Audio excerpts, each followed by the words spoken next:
Sumpah, aku bingung banget sama anak sekarang ini. Kamu tahu nggak, An? Pasienku ya, anak perempuan usianya 18 tahun ya, datang bilangnya katanya keluhannya itu jadi perut flek-flek, haidnya udah nggak teratur, katanya kurang lebih 4 bulan ini. Aku bilang hamil kali, enggak dok saya belum nikah. Udah pernah berhubungan intim, katanya belum pernah sama sekali. Aku udah curiga dari muka-muka ini biasanya anak-anak ini hamil ya.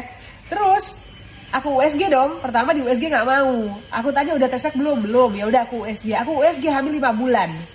Aku tanya jujur, kamu udah pernah punya hubungan sama pacarmu atau sama orang lain nggak? Pernah, ternyata ini pacaran. Udah berapa tahun pacarannya? Ini yang lebih parah lagi, pacaran udah 8 tahun. Jadi dari SD katanya pacaran. Astagfirullahalazim. Gimana nggak langsung nyebut, coba istighfar berkali-kali kalau kayak gitu.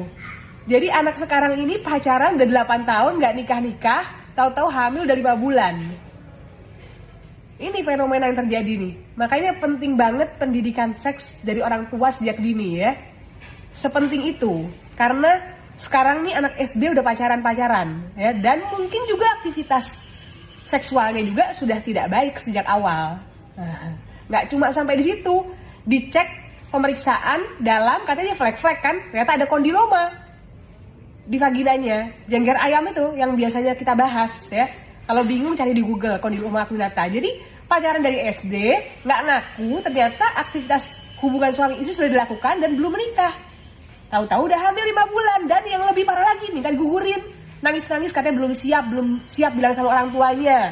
Belum disetujui sama orang tuanya sama pacar ini. Nah itu yang namanya abortus provocatus. Kalau sampai digugurkan, baik tenaga medis yang menggugurkan maupun pasiennya itu ada hukum pidananya ya. Abortus provocatus adalah tindakan menggugurkan kandungan yang tidak sesuai dengan indikasi medis. Artinya bisa karena permintaan pasien akibat sosial ekonomi, karena kehamilan tidak diinginkan, karena faktor-faktor lain yang bukan merupakan indikasi medis. Apa aja indikasi medis? Kalau kehamilan tidak berkembang, kehamilan tidak bisa dipertahankan karena akan mengancam nyawa ibu, misalkan perdarahan dari jalan lahir, kehamilan di luar kandungan atau kehamilan ektopik, iya harus diambil kalau nggak mengancam nyawa ibu, atau dead conceptus, bayinya meninggal, dan berbagai indikasi medis lain yang dampaknya akan fatal jika dipertahankan karena akan membuat ibunya perdarahan, dan jika kehamilannya tidak berkembang dipertahankan juga nanti selain perdarahan bisa infeksi dan lain-lain. Itulah abortus yang diperbolehkan, yang ada di dasar hukumnya. Tapi kalau permintaan pasien itu termasuk yang abortus provocatus kalau kita melakukan tindakannya tanpa indikasi medis. Jadi hati-hati, tenaga medisnya dan pasiennya punya kesempatan untuk mendapatkan hukum pidana ya. Kalau sudah hamil mau diapain? Terima kenyataan, bertaubat, memperbaiki diri, bilang sama orang tua, ngaku apa adanya, ini kesalahan saya akan menjaga anak ini udah 5 bulan, tinggal 4 bulan lagi insya Allah akan lahir.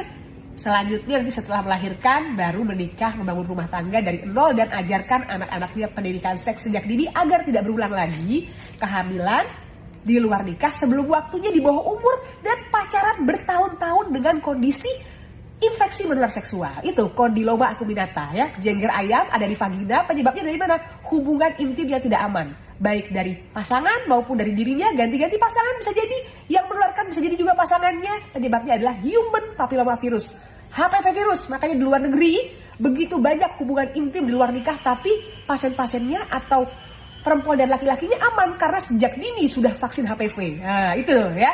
Jadi vaksin HPV dan pakai pengaman.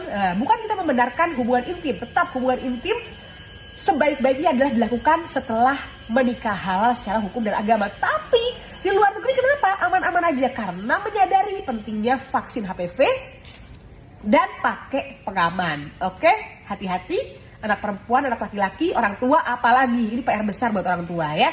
Didik moral agama sejak dini biar tahu ke depannya nanti bagaimana harus menjaga diri ketika bertemu dengan lawan jenis. Oke, Dokter Ami tadi, love you all, selamat Jumat siang.